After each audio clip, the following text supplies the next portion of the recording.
Sarapuu ja minä olen Eesti Lasteaednike Liidu juhatuse esinaine.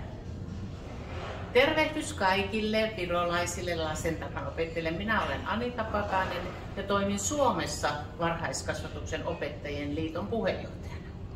Ja ma väga tänan Anitat, että kutsus meid siia Tallinnasse kohtumisele ja meillä oli väga põnev ja väga rikastav. Kiitos teille ja oli tosi ihanaa, että tämä järjestyi, koska meille on tärkeää käydä vuoropuhelua teidän kanssa täällä, että miten täällä Virossa nämä varhaiskasvatusasiat menee, kun me ollaan kuitenkin vähän samantyyppisiä maita, miten varhaiskasvatusasioita hoidetaan.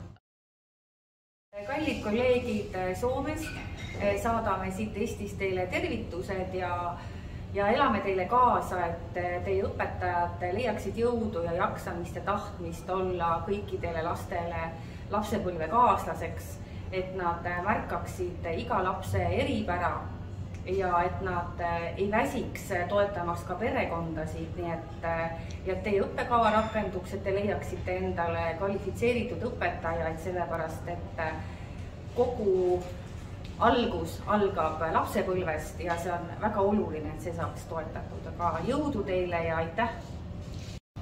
No niin, hei, hyvät virolaiset varhaiskasvatuksen opettajat, lastentarhan opettajat. Haluan myös lähettää Suomesta teille terveisiä ja toivoa, että te jaksatte kehittää tätä teidän nuorta liittoanne täällä ja tätä varhaiskasvatusta ja viedä eteenpäin näitä asioita ja ollaan yhteydessä vuoropuhelua suomalaisten opettajien kanssa. Se on meille kaikille niin kuin hyvä asia. Ja teille kaikille nyt uuden lukuvuoden tai toimintavuoden alkaessa niin haluan toivottaa mukavaa toimintaa ja jaksamista siihen toimintaan ja iloa työhön.